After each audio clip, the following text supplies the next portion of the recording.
Ya, bismillahirrahmanirrahim. Assalamualaikum warahmatullahi wabarakatuh. Ya, jadi perkenalkan, nama saya Ria Ramadan, NIM 183134 2016 dari kelas I atau kelas Parepare.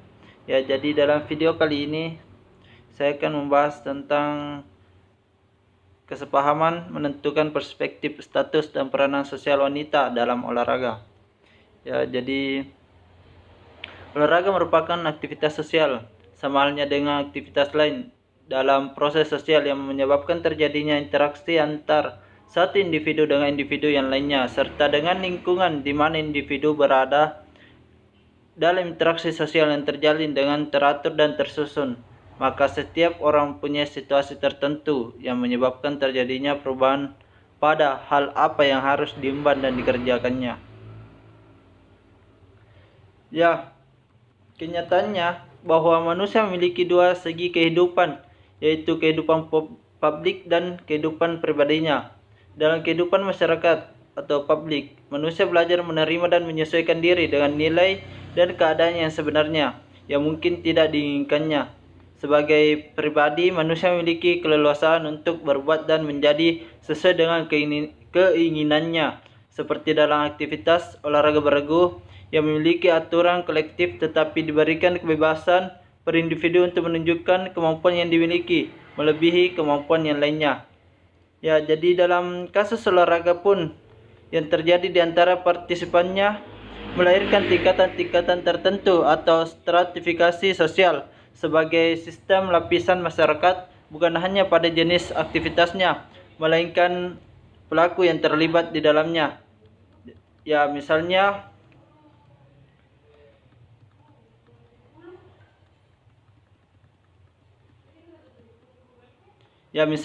yaitu olahraga elit, olahraga masyarakat, olahraga khusus wanita, olahraga khusus pria, dan yang terakhir yaitu olahraga amatir dan profesional, dan masih banyak lainnya.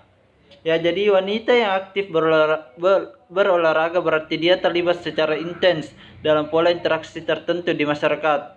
Dari sinilah masyarakatnya akan memandang dan akan memberikan penilaian hingga akhirnya memberikan status kepadanya, yaitu status sebagai kedudukan seseorang di masyarakat, yang artinya adalah tempat seseorang secara umum dalam masyarakat sehubungan dengan orang-orang lain dalam arti lingkungan pergaulannya. Ya, prestisinya dan hak serta kewajibannya menurut Sukanto 1990, dan merupakan kedudukan objektif yang memberi hak dan kewajiban kepada orang yang menempati kedudukan tadi menurut Susanto. Ya, jadi adapun faktor yang menentukan para wanita yang berolahraga dalam masyarakat adalah jaringan interaksinya. Seberapa luas dia mampu membentuk pola interaksi dengan yang lainnya, dan seberapa dalam interaksi serta komunikasi yang mampu dia lakukan dengan yang lainnya. Salah satu alat ukur untuk ini adalah frekuensi keterlibatannya pada aktivitas olahraga dan prestasi yang telah dicetaknya. Dengan itu pula masyarakat akan memberikan status kepadanya. Ya, jadi selanjutnya yaitu status wanita dalam olahraga.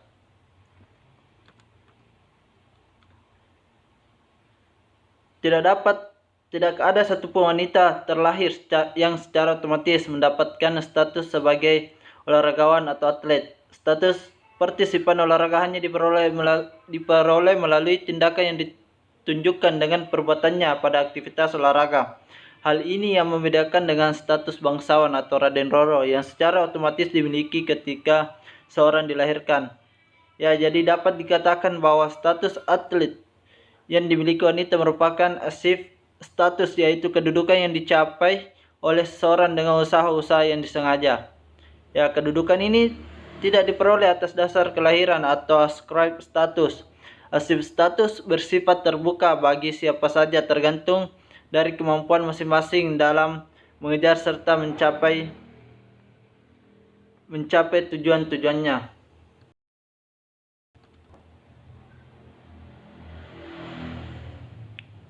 Ya, dari konsep ini, stratifikasi sosial akan terjadi. Semua wanita memiliki kesempatan sama untuk memperoleh status tertentu di masyarakat. Tetapi karena kemampuan dan pengalaman berbeda, berdampak pada lahirnya tingkatan-tingkatan status yang akan diperoleh wanita dalam partisipasinya di olahraga.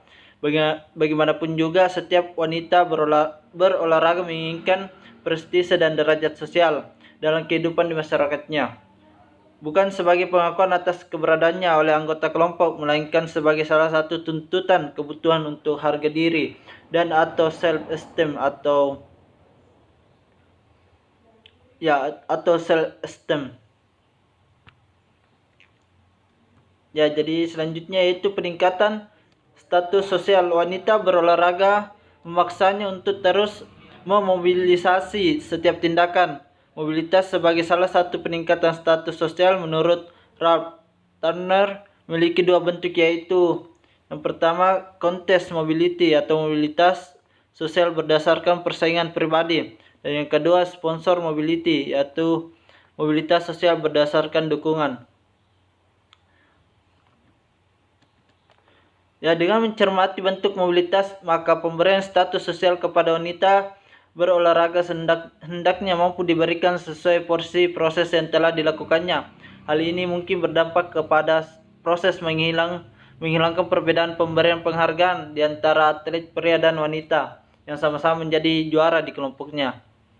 Misalnya, yaitu sejumlah hadiah yang masih dibedakan diberikan antara kelompok putra dengan putri. Meski mungkin pertimbangannya adalah ketika pertandingan putra sering melahirkan tindakan yang lebih akrobatik, atraktif, skill tinggi jika dibandingkan dengan kelompok putri, terlebih jika didramatisir oleh pers yang secara jumlah memang kaum pria di kalangan pers lebih banyak, yang tentu saja akan selalu memberikan dukungan lebih pada sesamanya, yang berdampak pada semakin banyaknya jumlah penonton dan secara otomatis pemasukan keuntungan dari penjualan karcis pun lebih besar. Terlepas dari itu, status wanita berolahraga memang masih menempati porsi lebih rendah dari kaum pria. Anekdotnya biasa dikatakan karena wanita kalah star.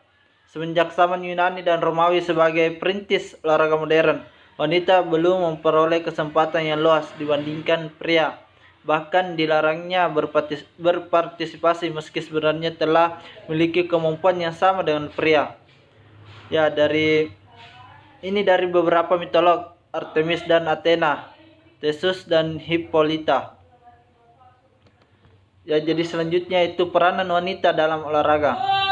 Adapun peranan wanita dalam olahraga yaitu peranan atau role merupakan dinamika dari status atau penggunaan dari hak dan kewajiban atau Sukanto 1985, aspek dinamis kedudukan status atau Sukanto 1990, sehingga apabila wanita melaksanakan hak dan kewajibannya sesuai dengan kedudukannya, maka dia menjalankan suatu peranan, yaitu peranan mungkin mencakup tiga hal, yaitu yang pertama meliputi norma-norma yang dihubungkan dengan posisi seseorang, serangkaian peraturan yang membimbing seseorang dalam kehidupan kemasyarakatan.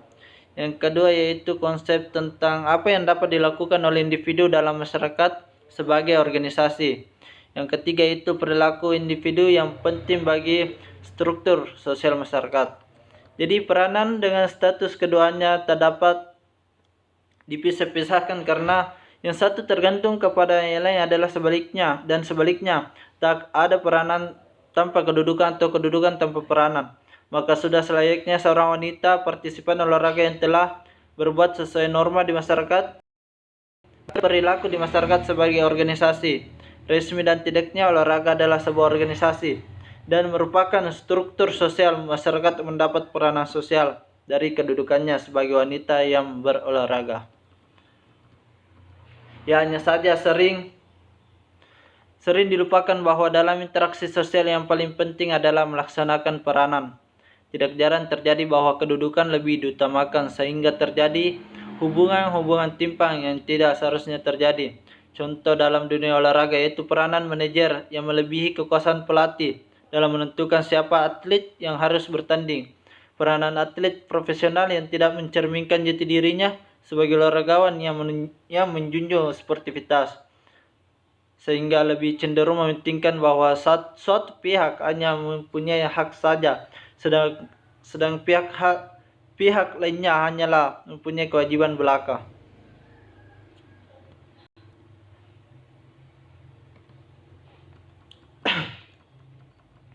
Ya, jadi dalam ketimpangan ini menyebabkan terjadinya ketidakmerataan kesempatan.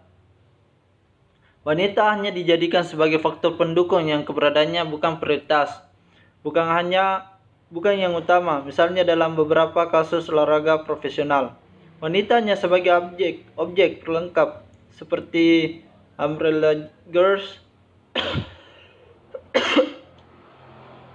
jadi otomotif sport atau pemandu sorak dalam beberapa olahraga. Sehingga status dan peranannya bukan sebagai bintang, tidak pula sebagai pemain utama.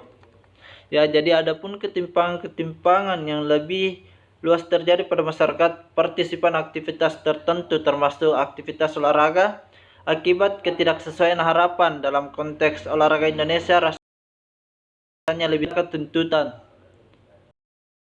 dan peranan yang tepat dalam menduduki suatu status menurut Davis 1948 yang terjadi karena yang pertama yaitu harapan masyarakat kurang memperhatikan tindakan sebenarnya atau sebaliknya.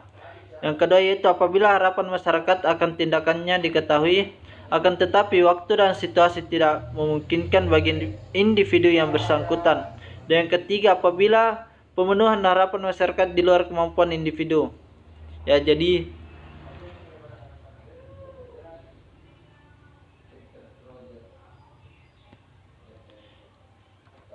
masyarakat olahraga Indonesia masih kuat dengan konsep kalah menang, bahwa suatu pertandingan hanya sebatas pemenang dan pecundang, sehingga identik dengan menyamaratakan status tanpa memahami peranan yang diemban. Ketika menyamakan status atlet kita dengan atlet dunia tanpa mengerti proses untuk memperoleh status, terlebih peranannya seperti apa. Dunia olahraga wanita lebih memperoleh kesialan dari konsep ini. Kita lebih tahu bahwa tim putri kita adalah pecundang tanpa mengerti siapa lawannya dan proses untuk menjadi pecundang. Karena kita memang kalah start dalam proses pembinaan olahraga wanita. Tim sepak bola kita lebih banyak kalahnya. Tim bulu tangkis semakin terpuruk berpindahnya pebulu tangkis putri. Harapan kita ke negara lain, ketidakmampuan induk olahraga dalam proses regenerasi atlet wanita. Ini semua adalah tren yang semakin memperburuk persepsi masyarakat terhadap aktivitas wanita berolahraga. Ya, jadi salah satu penyebabnya adalah perbedaan kesempatan. Ya, menurut Shockley 1990 dari beberapa kasus bahwa wanita masih memiliki sedikit kesempatan dibandingkan pria, terutama di kota-kota kecil dan wilayah pedesaan. Yang lebih sering terjadi adalah kekurangan diantaranya dalam hal persediaan dan pemeliharaan peralatan dan penyebarannya. Yang kedua itu penjadwalan pertandingan dan waktu latihan. Yang ketiga kesempatan peroleh pelatihan dan tutor akademik. Yang keempat yaitu penugasan dan kompensasi pelatih dan tutor. Ketersediaan obat-obatan dalam pelayanan latihan serta fasilitas, dan publisitas bagi secara individu, tim, dan event. Ya, harusnya Indonesia itu memiliki keuntungan dalam hal kesempatan wanita berolahraga, karena negara ini dipimpin oleh seorang perempuan juga, ya kan, yang secara karakter psikis lebih menonjolkan perasaan. Wanita pun berkeinginan sama untuk mendapatkan penghargaan selayaknya pria. Hanya proses kala itu tidak berkesempatan sama dengan yang dimiliki pria, karena terkait kebijakan yang dihasilkan adalah kesempatan dominasi pria yang duduk di lembaga legislatif dan eksekutif. Seandainya presiden negara ini berprioritas pada peningkatan sumber daya perempuan, bukan sebatas retorika, dengan tegas memberikan askrip status dan asif status sebagai individu yang berhak mendapatkan kesempatan dan penghargaan yang sama dengan lawan jenisnya. Ya, dengan pertimbangan perspektif sosiologis sebagai acuan dalam membicarakan kedudukan dan peran atlet di masyarakat, seperti yang dikemukakan Dr. Vasiliki Avgerino dari Swiss, yaitu dalam makalahnya yaitu kedudukan dan peran atlet di masyarakat, yaitu Yang pertama, keberadaan atlet di masyarakat serta pribadi atlet sebagai individu dipandang sebagai bagian dari pola-pola sosial dan perasaan-perasaan mereka didasari oleh peraturan-peraturan yang berlaku. Yang kedua yaitu individu yang hidup dalam suatu peranata sosial dan lingkungan masyarakat akan terlibat kegiatan dan tindakan di dalam kehidupan sehari-harinya. Dan yang ketiga, sebagai individu yang rasional, seorang mampu mengevaluasi tindakannya secara intelektual. Ya, jadi hal inilah yang setidaknya memberikan kontribusi bagi pemikiran agar status dan peranan wanita dalam olahraga memperoleh porsi yang lebih luas lagi, menyerupai kesempatan yang diperoleh pria. Wanita tidak lagi berada di belakang dalam startnya untuk memperoleh status dan peranan sosial di masyarakat dibandingkan kaum pria. Jadi faktor pendukung ke hal itu adalah kesadaran seluruh masyarakat bahwa bagaimanapun juga suatu keberhasilan yang meningkatkan status bangsa di dunia internasional adalah buah kerja sama antara pria dengan wanita. Andai saja bangsa ini adalah negara yang menghormati sejarah serta terus mengenangnya. Kita diingatkan pada prestasi tertinggi yang diperoleh duta-duta bangsa dalam Olimpiade 1996. Saat pertama kalinya lagu kebangsaan Indonesia Raya berkumandang adalah buah kerja keras seorang wanita bernama Susi Susanti. Wanitalah sebenarnya yang menjadi perintis bagi KONI untuk terus mencanangkan upaya mendulang medali pada olimpiade berikutnya. Hanya saja kita adalah masyarakat hedonis yang bersukacita sesaat tanpa mampu mengambil makna dari setiap peristiwa yang mampu menorehkan prestasi spektakuler yang pada akhirnya kita tetap juga atau mungkin mengabaikan atau akan kemasyhuran atlet wanita yang berhasil mencetak prestasi melebihi kaum pria, sehingga status dan peranan wanita dalam olahraga masih terus berada di belakang kaum pria. Ya, adapun dari Cokles 1990 yaitu mengungkapkan pula bahwa masih adanya mitos yang keliru dan masih dipegang oleh masyarakat, terutama terjadi pada negara-negara yang tingkat pendidikan dan informasi medik masih rendah, yaitu yang pertama yaitu keikutsertaan yang berat dalam olahraga mungkin menjadi penyebab utama masalah kemampuan menghasilkan keturunan. Yang kedua yaitu aktivitas pada beberapa event olahraga dapat merusak organ reproduksi atau payudara wanita. Yang ketiga, wanita memiliki struktur tulang yang lebih rapuh dibandingkan pria sehingga lebih mudah mengalami cedera. Yang keempat, keterlibatan intens dalam olahraga menyebabkan masalah pada menstruasi. Dan yang kelima, keterlibatan dalam olahraga membawa ke arah perkembangan yang kurang menarik atau menonjolkan otot. Ya, jadi alasan-alasan inilah yang memperburuk persepsi masyarakat terhadap keterlibatan wanita dalam olahraga, yang secara langsung berpengaruh pada pemberian status dan peranan sosial wanita dalam kehidupannya secara khusus di bidang olahraga dan umumnya di kehidupan keseharian di masyarakat di mana pola-pola interaksi sosial berlaku di lingkungannya.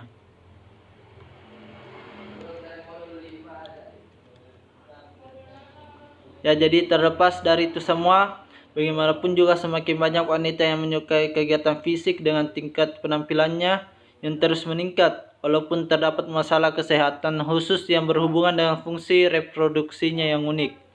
Tetapi manfaat bagi kesehatan dan pergaulan sosial jauh melebihi pengaruh-pengaruh merugikan yang terjadi selama ini.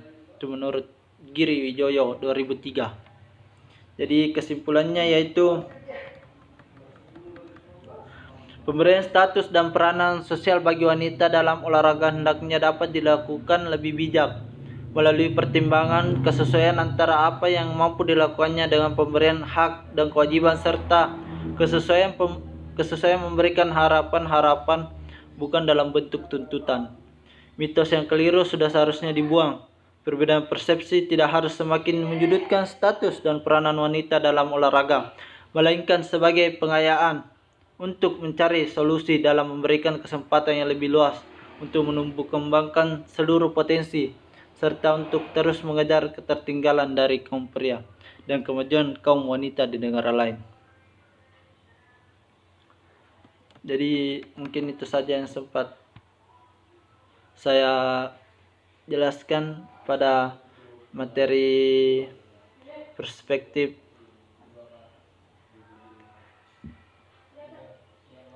dalam materi kesepahaman menentukan perspektif status peranan sosial wanita dalam olahraga. Ya, jadi cukup sekian. Apabila ada kata saya yang kurang berkenan mohon dimaafkan.